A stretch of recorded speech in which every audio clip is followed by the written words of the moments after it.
speaking, as I was in the process of formulating my draft for this speech, I had no idea how to answer the question, what is your philosophy of a happy life? This question was just so mind-boggling for me that I had to spend half a day staring at my laptop screen because I had no idea how to answer the question. For the first 16 years of my life, I wasn't known as the Yan who was the happiest and the jolliest of the bunch. Truth be told, I'd lose my temper easily whenever people would do things the way I didn't want them to do. I'd curse at the world whenever a minor inconvenience would swoop out of the blue, and more often than not, I'd cry myself to sleep thinking that I was too incompetent in achieving the impossibly high standards I've set for myself. It wasn't until this year, 2017, that I had my own era of happiness. This year marked as the best year of my life, simply because I got to appreciate the things that were in my life right now. I got to reignite my old passion, which was learning foreign languages. I got to go out of my shell and connect with friends, both old and new. And by far, one of my greatest achievements yet was to ask for forgiveness from the people I've wronged and learn to reconcile with the shortcomings of my past. And along the way, I've picked up some lessons that enabled me to get a glimpse on what true happiness really meant. I hope it'll help you, as it did to me. Here are 5 lessons that make up my philosophy of a happy life. The first lesson is that you should remember that we live in a very fascinating world where there are endless possibilities and multitudes of things to explore. We should be brave and take chances, whether that's meeting new friends or getting to know a different language or even asking out the person that you've had a crush on since forever. We will never know what will happen unless we try it ourselves. And if ever you do fail, at least you'll get a good story out of it someday.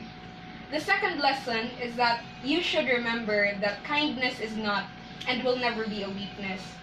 This cold and cruel world often prioritizes calculating minds over compassionate hearts. But if we really want to create a world wherein happiness is the epitome of success rather than $1 billion net worth, then kindness is the way to go. Always remember to be kind to others and to yourself, which leads me to lesson number 3. Forgive yourself for all your shortcomings.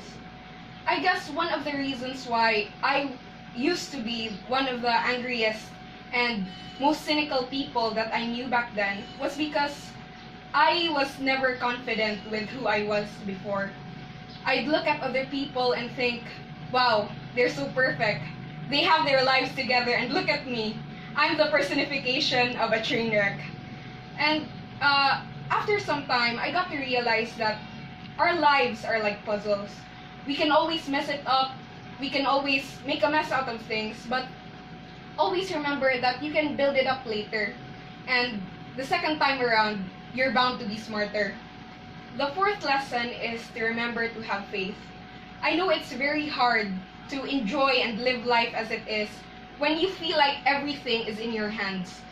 We should always remember that we are not alone in our journey through life. There is a God that's listening to us and supporting us in His own way. And if we have faith that His power will overpower everything, every stress, every struggle that we're facing right now, we will get what our heart truly desires. The fifth and the final lesson is to remember that everything in this world is temporary. If we live with a mentality that nothing lasts forever, perhaps we will get to be more grateful and thankful of the things that are in our lives right now.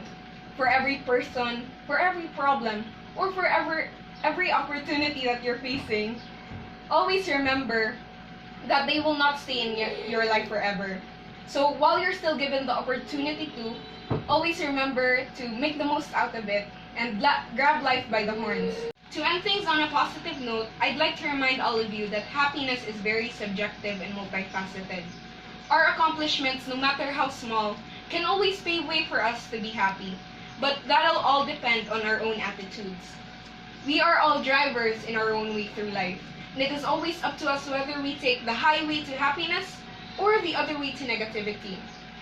To quote Jim Rohn, happiness is not something you postpone for the future. It is something you design for the present. It is never too late to start climbing up happiness and letting go of negativity. The most important thing is that we start as soon as possible. So, as drivers in your own way through life, I ask you the question, the highway to happiness or the other way to negativity? Choose wisely.